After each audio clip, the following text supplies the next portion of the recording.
पिछले एपिसोड में हमने देखा गैस्पर कहता है मैडम मैं आपका गार्ड बनूंगा। यहाँ सुनकर सौबे और रॉबर्ट बोलता है क्या गैस्पर?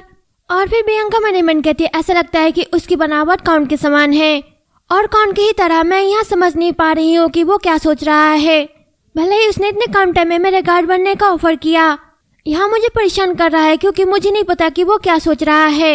इसके बाद रॉबर्ट गैस्पर से बोलता है क्या आप सीरियस है? फिर सौबे बोलता है नहीं आप मजाक कर रहे हैं है ना? तो बियांका कहती है मैं सब सुन रही हूँ और फिर मनी मन कहती है कम से कम वो तो शोर नहीं मचाएगा। और वहाँ बिशन से कहती है मुझे इससे कोई भी फर्क नहीं पड़ता है। तो बिशन बोलता है हाँ मैं समझ गया। तो फिर इस स्थिति में ऐसा लगता है कि सर गैस्पर मैडम के गार्ड होंगे। इसमें बियांका कहती है हमने बहुत ही टाइम बर्बाद किया है, क्या अब हमें बेड चैम्बर दिखा सकते हैं? उसी टाइम वहाँ पे जेचरी आता है और वो कहता है बियांका। तो बियांका पीछे मुड़ के देखती है और मनी मन कहती है योर हाइनेस। फिर जेचरी बियांका के पास जाने लगता है तो बियांका चिल्लाती हुई कहती है क्यों तुम मुझे ऐसे क्यों घूर रहे हो? इसमें जेचरी कहता है मुझे एक पल के लिए अपना चेहरा छूने दो। तो बियांका कहती है माफ करना। फिर जेचरी उसका चेहरा छूने के लिए अपने हाथ को बढ़ाता है। यहाँ देख से भी हैरान हो जाता है। फिर जेचरी बियांका के चेहरे को टच करता है और कहता है आपको बुखार है। फिर वहाँ पे इवान आती है और बियांका के चेहरे को छूती है, कहती है वहाँ सही कह रहे हैं। ऐसा शायद इसलिए हुआ क्योंकि आप बहुत देर तक बिना कोट के बाहर खड़े हुए थे। तो रॉबर्ट जेचरी के ऑफिस में देखते हुए मनी मैन कहता है काउंट क्या आप पूरी टाइम यहाँ देख रहे थे? फिर जेचरी बोलता है आज अपने रूम में वापस जाना ही अच्छा होगा। मुझे अपनी वाइफ से और कुछ नहीं कहना है इसलिए मैं उसे अपने साथ ले जाऊंगा। आप सभी अपने काम पर वापस जा सकते हैं। फिर वो बियांका के कंधे के ऊपर हाथ रखता है। तो बियांका मनी मन कहते हैं कुछ कहना होगा शायद। और फिर वो वहाँ से जाने लगते हैं। उन्हें देख से भी मनी मन कहते हैं काउंट ने उसे अपना कोट दिया है। फिर वो लोग अंदर जाते तो बियांका जेचरी को देखते हुए मनी मन कहते हैं जाहिर है अगर उसे कुछ कहना है तो यहाँ कल की घटना की वजह से हो सकता है। वहाँ शायद चाहता है कि मैं उस लड़की को माफ कर दूं। मैं तो भूल ही गई हूँ कि वो कैसे दिखती थी। हालांकि मुझे याद है कि वो बस गोरी थी। क्योंकि वहाँ उसे रखेल के रूप में अपने साथ लाने का प्लान बना रहा है इसलिए शायद वो चाहता है कि मैं उस लड़की के साथ अपना संबंध अच्छा रखूं। वहाँ इस सदी का सबसे बड़ा प्रेमी है जब वहाँ उस लड़की के प्रेम में डूबा हुआ था। मैंने अपने दिल के साथ कमरे में अकेले टाइम बिताया। और वो कहती है अगर मुझे बुखार ना हुआ होता तो आप मुझे यहाँ लाने के लिए कौन सा बहाना बनाते? तो जेचरी उसकी तरफ देखने लगता है। तो बियांका भी अपना मुंह घुमाते हुए कहती है यदि आप चाहते हैं कि मैं उससे माफी मांग लूँ तो मैं ऐसा नहीं करूँगी और मुझे इससे कोई फर्क नहीं पड़ता है। वहाँ शायद वही है जिससे आप प्यार करते हैं लेकिन मैं अभी भी और नो काउंटेस हूँ। और अभी के लिए इसमें जेचरी बोलता है मैंने उस मेड को बाहर निकाल दिया है। यहाँ सुन बियांका चौंकती हुई कहती है माफ करना आपने उसे बाहर निकाल दिया है? क्या आपका इरादा मेरे दिल पर छोड़े गए कर्ज को इस तरह से चुकाना था? इसमें जेचरी कहता है मैं ऐसी चीजें नहीं रखता जैसे कि कोई रखेल। तो बियांका कहती है आप बस टॉपिक से बचने की कोशिश कर रहे हैं। आप मेरे साथ एक छोटे बच्चों की तरह व्यवहार कर रहे हैं लेकिन मैं आपके शब्दों से मूर्ख नहीं बनूंगी। तो जेचरी बियांका के मुंह के ऊपर हाथ रखते हुए कहता है मैं नहीं जानता कि आप मुझे कितना बदमाश समझते हैं लेकिन मैं इतना ईमानदार आदमी नहीं हूँ जो अपनी बीवी को बताकर एक लखेर लेके आएगा। फिर बियांका मनी मन कहते शायद यहाँ इसलिए क्योंकि मुझे बुखार है या फिर उसने मेरी आंखों को बंद कर रखा है लेकिन मैं क्लियरली सुन सकती हूँ किसी के दिल की धड़कन। लेकिन यहाँ क्या है? यहाँ सुगंध और यहाँ जानी पहचानी सी लग रही है। यहाँ काउंट की कलाई से आ रही है। यहाँ एक ऐसी खुशबू जिसे मैं अपने पिछले जीवन से पहचानती हूँ। यहाँ कस्तूरी की गंध है। और तभी जेचरी अपना हाथ हटा लेता है। तो बियांका फिर से मनी मन कहती है मैं पागल हो गई हूँ, मैं इस टाइम क्या सोच रही हूँ? और वो कहती है इसका मतलब यहाँ है कि वो लड़की आपकी रखेल नहीं थी, सही? ठीक है अगर आप उसके बारे में चर्चा नहीं करना चाहते हैं तो मैं यहाँ मान लूंगी कि वो आपके पास नहीं है और मैं इसके बारे में फिर कभी बात नहीं करूंगी।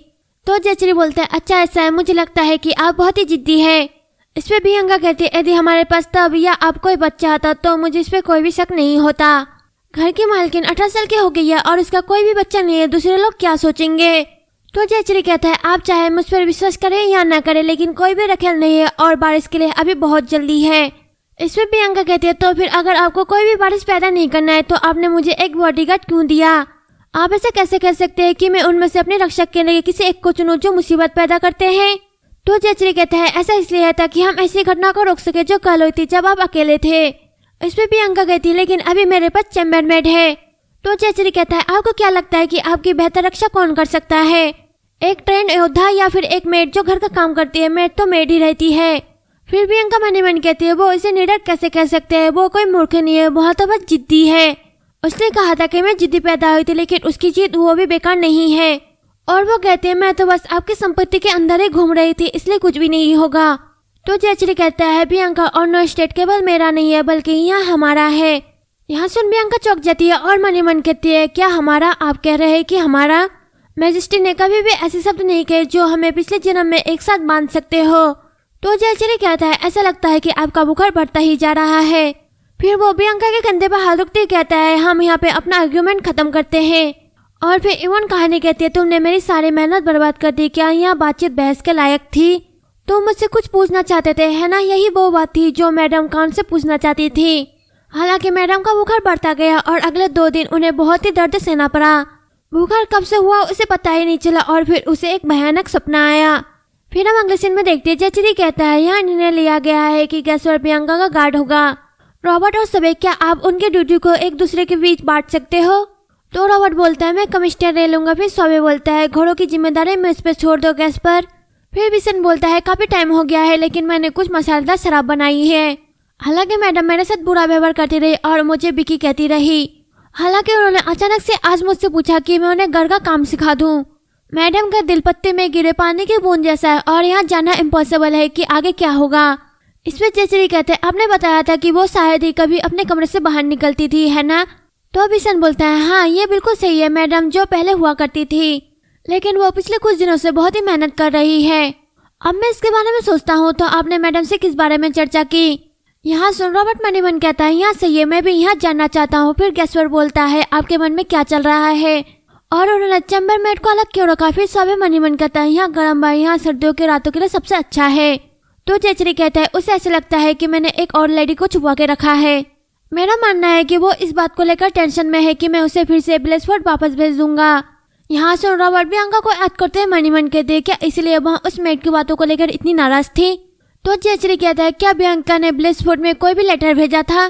फिर भीषण बोलता है, यहाँ कोई भी नहीं है, उसने यहाँ से कोई भी लेटर नहीं भेजा और न ही वहाँ से कोई लेटर प्राप्त किया। तो जयश्री मन ही मन कहता है, कौन ब्लेसफोर्ड? मैंने सही सोचा था कि वो एक भी लेटर नहीं भेजेगा। अगर मुझे उसका रिएक्शन याद हो जब 5 साल पहले प्रियंका की नैनी महामारी के कारण मर गई थी। फिर हम जयश्री के फ्लैशबैक में देखते हैं जहाँ पे जयश्री गुस्ताव से कहता है, प्रियंका को बहुत ही कठिन टाइम का सामना करना पड़ रहा है क्योंकि वह उसके लिए एक मॉम की तरह थी।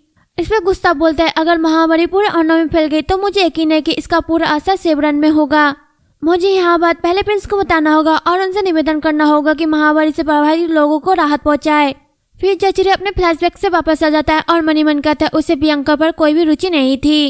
और वो कहता है, प्रिंस मुझे यकीन है कि आपको इससे ज्यादा परेशानी नहीं होगी, लेकिन अगर प्रियंका कुछ सीखना चाहती है तो उसे जरूर सिखाइए।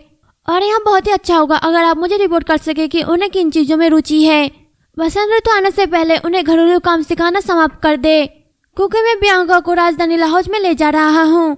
यहाँ सुन तीनों कमांडर चौंक जाते हैं और रॉबर्ट मन ही मन कहता है, तो काउंटेस का गार्ड होना यहाँ टेम्परेरी नहीं था। आखिरकार मैंने सोचा था कि यहाँ अधिकतर 3 महीने तक ही चलेगा। फिर सबे मन ही मन कहते हैं, अगर मैं बदकिस्मत हूँ तो मैं काउंटेस का बलि का बकरा बन जाऊंगा।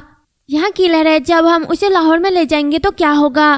फिर हम सभी के मन ही मन की कहानी को देखते हैं। वहाँ एक गाड़ी जा रही होती है और उसके अंदर सबे होता है जो प्रियंका का रोल कर रहा होता है, जो कि कहता है, मुझे इस भयानक गाड़ी पर कब तक सफर करना होगा? मैं दोपहर का चाय पीना चाहती हूँ, इसलिए कुछ देर तक रुको।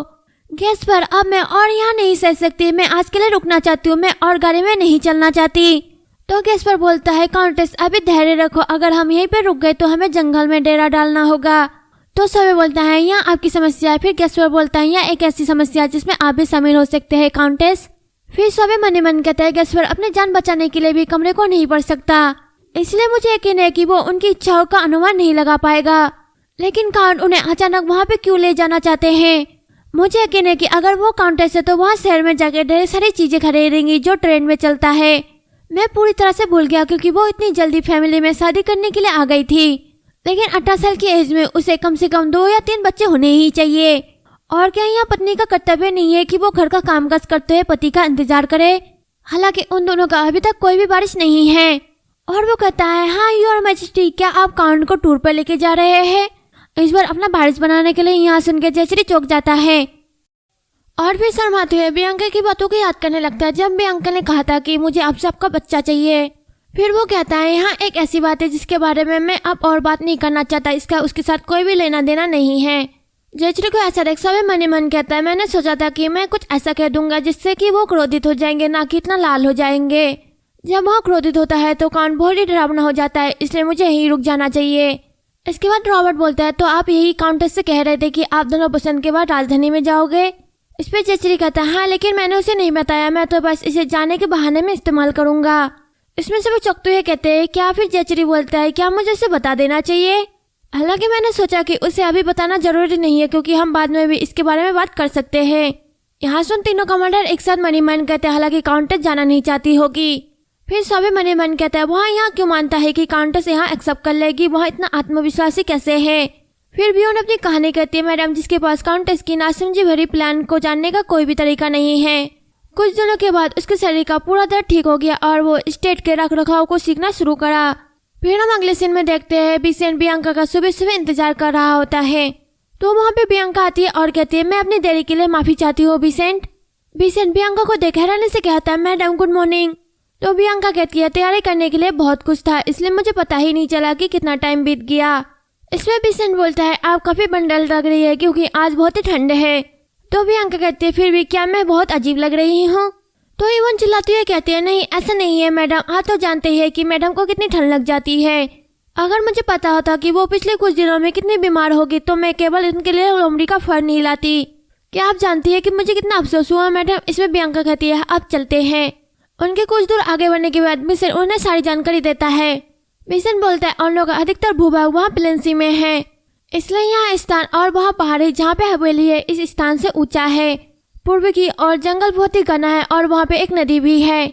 ये सभी क्षेत्र कृषि और औद्योगिक के लिए उपयुक्त है इसलिए हम इसके आभारी है। तो बियांका मनी मन कहती है और लोगों की यहाँ क्वालिटी जिसमें मुझे अपने पिछले लाइफ में कोई भी दिलचस्पी नहीं था। सिर्फ एक बार विसेंट ने मेरे से इस क्षेत्र के बारे में बात की थी। युद्ध में काउंट की मृत्यु के बाद बहुत दिन जब काउंट के बड़े भाई विस्काउंट बिग ने मुझे ऑर्नो से बाहर निकाल दिया। फिर हम बियांका के फ्लैशबैक में देखते हैं जहाँ पे विसेंट बोलता है यदि आप पूर्व की ओर चलते रहेंगे तो आपको एक जंगल दिखाई देगा। यदि आप उस जंगल में 10 दिन तक चलेंगे तो आपको वहाँ जमीन मिलेगी जो एक ऐसी फैमिली की है जिसका समय ब्लेस फोर्टफेट फैमिली से है।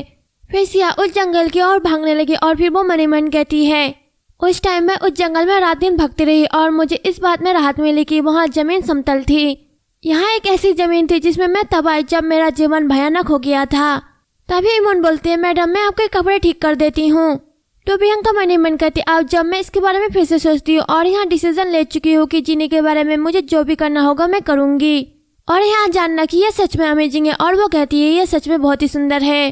बियांका की यहाँ बातें सुन के इमोन मनी मन कहती है मैडम की यहाँ बातों को सुनकर हम फिर एक शॉप में गए जहाँ पे कढ़ाई की जाती है, लेकिन मैडम को वहाँ कुछ खास पसंद नहीं आया। इसके बाद हम दूसरे शॉप में गए और जैसे ही वो दूसरे शॉप में जाते लोग उसे देख के आपस में बातें करने लग जाते हैं। तो वहाँ लेडी काउंट है। ऐसे सुनने में आया है कि वो आंटे नाम की एक लड़की को पीटा और उसे बाहर भगा दिया। मैंने सुना था कि वो दुबली पतली और बदसूरत थी। फिर दूसरी लेडी बोलती है वहाँ बिल्कुल भी पतली नहीं है बल्कि वहाँ काफी मोटी है। जाहिर है उसका चेहरा एक रोटी जितना बड़ा है। मुझे लगता है कि यहाँ जानना इम्पोर्टेंट है क्योंकि उसने उस शरीर का उपयोग एंटे को मारने के लिए किया था।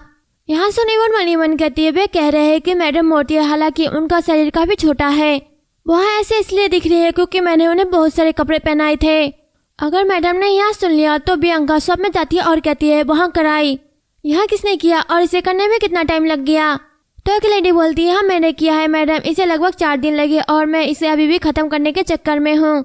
इसमें बियांका कहती है कल दोपहर में तुम मेरे से मिलने के लिए आना यहाँ के। अगर वो वहाँ से आने लगती है और कहती है अब आगे बढ़ते हैं। विसेंट आगे क्या है? तो विसेंट बोलता है मैडम हम थोड़ा टाइम भी ले सकते हैं। उनके जाने के बाद वो लेडी घबराती हुई कहती है क्यों, क्या मैंने कुछ गलत किया है? फिर हम बियांका को देखते हैं जो कि मनी मन कहते उस काले बालों वाली लड़की के पास अच्छी स्किल है, वहाँ टेलर का अच्छा काम करती है, वहाँ तेज है और उसे सिखाना भी आसान होगा। और तभी विसेंट कहता है अगली जगह जो हम देखने वाले हैं वहाँ मांस भंडार और मोमबत्ती की दुकानें हैं। इसमें बियांका खुश होकर कहती है आप कहना चाहते हैं कि इस स्टेट में एक मोमबत्ती की दुकान है? तो विसेंट बोलता है हाँ यही वो मांस भंडार है, यहीं पे सर्दियों की तैयारी के लिए नमकीन मांस को बनाया जाता है। क्योंकि वे जानवरों को घर में ही मारते हैं इसलिए उनकी अधिक फैट निकलती है। इसमें बियांका बोलती है तो मोमबत्ती की दुकान कहाँ है? फिर विसेंट बोलता है वहाँ पे है। तो बियांका उस तरफ जाते हुए मनी मन कहती है तो वहाँ पे पास ही एक मोमबत्ती की दुकान थी। वहाँ बहुत ही रेयर आइटम था जो कि रास्ते में ही पड़ा हुआ था। तो चलिए हम उसे देखते हैं और उसे याद करने की कोशिश करते हैं। फिर बियांका उस स्टोर में पहुंच जाती है और कैंडल को बनते हुए देखती है। तो बियांका से सबके बार बोलता है यहाँ पिघला हुआ फैट है। मोमबत्ती को गाढ़ा करने के लिए हम बाती को बार बार उसमें उबालते हैं। आप इसे खुद टच करके देखें। यहाँ के शॉपकीपर प्रियंका को एक कैंडल देता है तो प्रियंका उसे लेती है और कहते हैं यहाँ मेरे कमरे में मौजूद मोमबत्ती से अलग है और इसकी खुशबू भी बहुत तेज है। इसमें बिशन बोलता है ऐसा इसलिए है क्योंकि इसके मटेरियल अलग है। आपके रूम में और पूरे महल में जो मोमबत्तियों का इस्तेमाल किया जाता है वह मोम से बने बहुत ही कीमती उत्पादन है, क्योंकि यहाँ एक ऐसी चीज है जिसकी कटाई बसंत ऋतु में की जाती है जब मधुमक्खी अपना शहद बनाती है। इसलिए इसमें ज्यादा मटेरियल की आवश्यकता नहीं होती है और यहाँ इसलिए महंगा है। हालांकि इसमें कालिक कम निकलती है, इसलिए इसका उपयोग आमतौर पर शाही महल में या धार्मिक समारोह में किया जाता है। मैजिस्ट्री ने हमें आदेश दिया था कि हम हर जगह उसी मोमबत्ती का इस्तेमाल करें जहाँ पे आप पैर रखते हैं। उन्हें पता था कि आप चर्बी से बने हुए मोमबत्तियों की आदी नहीं है मैडम। यहाँ सुन प्रियंका मने मन कहती है तो क्या आप कह रहे हैं कि उन कीमती चीजों का उपयोग आप मेरे कारण कर रहे हैं? आप बस मेरी जानकारी के कारण मेरा अपमान कर रहे हैं, है ना? और वो कहती है यदि मैं जिन मोमबत्तियों का अधिक उपयोग कर रही हूँ वह इतनी रेयर और महंगी है तो आपको कुछ कहना चाहिए था। तो बिशन बोलता है नहीं मैडम, यह मैजिस्ट्री का ऑर्डर था। फिर प्रियंका बोलती है ठीक है चलो वापस चलते हैं। और फिर मने मन कहते भी कि जो मेरे पिछले लाइफ में मेरे प्रति ठंडा था अब जब मुझे अवसर मिलेगा तो मैं उसे चढ़ाऊंगी। मुझे वापस जाना चाहिए क्योंकि वैसे भी आज मैं अपने गोल तक पहुंच गई हूँ। और तभी उसका पैर एक बॉक्स से टकराता है और उस बॉक्स में से आवाज आने लगती है। तो प्रियंका डरती हुई कहती है क्या यहाँ आवाज कैसी थी? तो वहाँ पे गैस्पर आता है और उस बॉक्स के ढक्कन को खोलते हुए कहता है तुम कौन हो? उसके अंदर एक बच्चा होता है जिसके हाथ में एक नाइफ होती है। फिर गैस्पर उस बच्चे को उस बॉक्स से निकालता है तो उसे देख वहाँ शॉपकीपर बोलता है निको तुम वहाँ पे क्या कर रहे थे? फिर युवन प्रियंका से बोलती है मैडम मेरे पीछे आइए। तो प्रियंका बोलती है युवन क्यों? फिर प्रियंका इस बच्चे के हाथ में नाइफ को देखती है और मने मन कहती है वहाँ चाकू है ना? क्या किसी ने इस बच्चे से ऐसा करवाया ताकि वो मुझे चाकू से नुकसान पहुँचा सके? तो फिर वो शॉपकीपर बोलता है सनलाइट यहाँ मेरे सहकर्मी का बच्चा है। ऐसा लगता है कि वो मेरी डांट से डर गया था और वहाँ पे छुप गया था और कुछ बेकार से काम कर रहा था। प्लीज उसे चाकू रखने के लिए माफ कर दीजिए बस इस बार। तो प्रियंका उस बच्चे को देखती है और मने मन कहती है हालांकि उस चाकू से मुझे नुकसान पहुंचाना बहुत ही मुश्किल होगा। और वो कहती है उस बच्चे को नीचे रख दो सर गैस्पर। ऐसा लगता है कि उसके हाथ में चोट लगी है, इवोन जाके देखो। यहाँ सुन शॉपकीपर बोलता है थैंक यू मैडम, मैं यहाँ सुनिश्चित करूंगा कि ऐसा दोबारा कभी ना हो। तो प्रियंका कहते हैं लेकिन आपने तो कहा था कि वो मूर्ख काम कर रहा था, क्या आप जानते हैं कि वो छिपकर क्या कर रहा था? फिर शॉपकीपर बोलता है वो मोमबत्ती से कुछ ऐसा कर रहा था जिसका हम उपयोग ना कर सके। फिर प्रियंका उस बॉक्स के अंदर देखती है जिसमें कि एक कैंडल होता है और उसमें गॉड बना हुआ होता है। तो प्रियंका उस कैंडल को उठाती है और कहती है आप कह रहे हैं कि आप मोमबत्ती का इस्तेमाल नहीं कर सकते, क्या आप वाकई में ऐसा सोचते हैं? उस कैंडल को देख बिशन चिल्लाते हुए कहता है भगवान उसने उस मोमबत्ती को बर्बाद कर दिया। यहाँ सब सोनी को बोलता है मैं उसे खराब करने की कोशिश नहीं कर रहा था, मैं बस भगवान को बचा रहा था। कल रात मेरे सपने में भगवान मोमबत्ती में फंस गए थे इसलिए उन्होंने कहा कि मैं उन्हें बचाऊं, तो मैंने मोमबत्ती को काट कर बचा लिया भगवान को। फिर प्रियंका शॉपकीपर से पूछती है क्या इस बच्चे ने कभी क्राफ्टिंग सीखी है? तो शॉपकीपर बोलता है कभी नहीं। उसके जो फादर है वो मोमबत्ती बनाने का काम करते हैं और उसकी मॉम वो मेड का काम करती है। वहाँ एक गरीब फैमिली में पैदा हुआ था इसलिए वहाँ अपने पिता की तरह एक मोमबत्ती बनाने वाला बनेगा, लेकिन वो इन मोमबत्तियों को भी खराब कर देता है। फिर बिशन प्रियंका से धीरे धीरे कहता है मैडम किसी को कभी कभी माफ कर देना अच्छा होता है, ना कि उन्हें सजा देना। लेकिन भले ही वहाँ सिर्फ एक मोमबत्ती है फिर भी वहाँ औरों की संपत्ति है। उसने औरों की निजी चीजों का उपयोग किया है, यहाँ चोरी के बराबर होगा। आपको उसे सब कुछ सिखाने के लिए व्यक्तिगत रूप से डराना और कठोरता से डांटना चाहिए। यहाँ सुन प्रियंका इको की तरफ देखने लगती है और इको भी प्रियंका की तरफ देखता है और मने मन कहता है यहाँ व्यक्ति वही अफवाह वाली मैडम है। उन्होंने बताया था कि कुछ दिन पहले उन्होंने स्टेट में एक काम करने वाले मेड को पीटा था। हालांकि मुझे नहीं पता कि वो देशद्रोह कैसे हुआ, अगर वो मुझे भी इस तरह मारेगी तो मैं क्या करूँगा? और तभी प्रियंका से कहती है तुम? फिर वो बच्चा डरते हुए कहता है हाँ। तो प्रियंका कहती है कल दोपहर में तुम मेरे से मिलने के लिए आ। और फिर वो बिशन से बोलती है चलो चलते हैं। तो बिशन हैरान से बोलता है क्या मैडम कुछ टाइम एक्टिंग करना यहाँ बहुत ही अच्छा होता है मैडम, क्या आप मेरी बात सुन रही है? यहाँ कहकर वो वहाँ से चले जाते हैं। फिर निको तो ये कहता है मास्टर मैं क्या करूँ, मुझे डर लग रहा है। इस तरह से स्टेट मैनेजमेंट का पहले दिन का लेसन पूरा हुआ। फिर हम अगले दिन सुबह सुबह देखते हैं मैडम ने जिन दोनों को बुलाया था वो जल्दी आ गए थे। फिर वो लेडी और निको वो दोनों एक दूसरे को देखते हैं और मनी मन कहते हैं वहाँ बच्चा क्या वो लेडी से मिलने के लिए आया है? फिर निको मनी मन कहता है वहाँ लेडी क्या वो भी मैडम से मिलने के लिए आई है? फिर वहाँ भी इवन आती और कहती अरे बाप रे तुम दोनों एक साथ आए, अच्छा आ जाओ मैं तुम्हें मैडम के पास ले जाऊंगी। यहाँ कहकर इवन वो दोनों को ले जाने लगती है। तो निको बोलता है, एक्सक्यूज मी, कल रात मेरी उंगली को ठीक करने के लिए थैंक यू। कल मैंने आपका रुमाल को धो दिया था लेकिन मैं उसे नहीं ला सका क्योंकि वो पूरी तरह से नहीं सूखा था। मैं इसे अगली बार आपके पास ले आऊंगा। इसमें इवन बोलती है, क्या आपको नहीं लगता कि आपको मेरी जगह मैडम को थैंक यू बोलना चाहिए? मैडम ही थी जिन्होंने मुझसे कहा था कि आपके हाथ का ख्याल रखे और वहाँ रुमाल मैडम का था। यहाँ सुनने को चौंकते हुए कहता है, क्या? तो इवन बोलती है, मैडम के कपड़ों में जेब नहीं होती इसलिए मैंने उसे पकड़ा था और उन्होंने ये भी कहा था कि यहाँ अच्छा होगा कि अगर घाव बिना किसी निशानी का ठीक हो जाए। फिर निको बोलती है, मैडम ने किया? तो इवन बोलती है, हाँ बिल्कुल। और तभी वहाँ पे एक मेड आती है जो कि इवन को धक्का मार के उसे नीचे गिरा देती है और देशद्रोही कहकर वहाँ से चली जाती है। तो इवन मन ही मन कहती, आंटी जिसे महल से भगा दिया गया था उसके कई सारे दोस्त थे। यहाँ अफवाह की आंटी को मैडम की वजह से भगा दिया गया, यहाँ उनके दोस्त की वजह से फैल गई और मैं देशद्रोह बन गई क्योंकि मैंने उस मैडम की सेवा की जिसने मेरे साथी को भगा दिया। इस कारण से मुझे हवेली के अंदर से बहुत ही गंदे ताने मिल रहे हैं। और तभी निको बोलता है, एक्सक्यूज मी, क्या आप ठीक है? तो इवन बोलती है, हाँ मैं ठीक हूँ, मुझे चलते टाइम आगे की ओर देखना चाहिए था। थैंक यू तुम्हारा, लेकिन मजबूत होना मेरी विशेषता है इसलिए मैं पूरी तरह से ठीक हूँ। तो फिर हम चलते हैं, मैडम हमारा वेट कर रही होगी। फिर इवन उन्हें प्रियंका के पास ले जाती है तो प्रियंका उन्हें देखते हुए कहती है, आप जल्दी आ गए है ना? तुम दोनों बहुत ही मेहनती हो इसलिए मैंने तुम्हें कहा था कि यहाँ पे आओ। प्रियंका को देख वो दोनों चौंक जाते हैं और मनी मन वो लेडी बोलती है, हालांकि कल वह एक गोल मोटल बोने की तरह दिख रही थी। फिर निको बोलता है, वो पूरी तरह से अलग है। तो प्रियंका बोलते हैं, क्या आप दोनों अपनी जुबान बंद रख सकते हैं? तो वो लेडी बोलती है, हाँ मुझे कई लोगों ने बताया है कि मेरा व्यवहार अच्छा है। इस पे प्रियंका बोलती है, अच्छा तुम्हें कभी किसी को नहीं बताना चाहिए ऐसे डिजाइनों के बारे में जो मैं बिना किसी अनुमति के तुम्हें दिखाने जा रही हूँ। और यहाँ एपिसोड यहीं पे खत्म हो जाता है। अगर आपको वीडियो पसंद आई है तो लाइक और कमेंट करें, साथ ही मेरे चैनल को सब्सक्राइब करके बेल आइकन के बटन को भी दबा दे ताकि आपको वीडियो की नोटिफिकेशन मिलती रहे।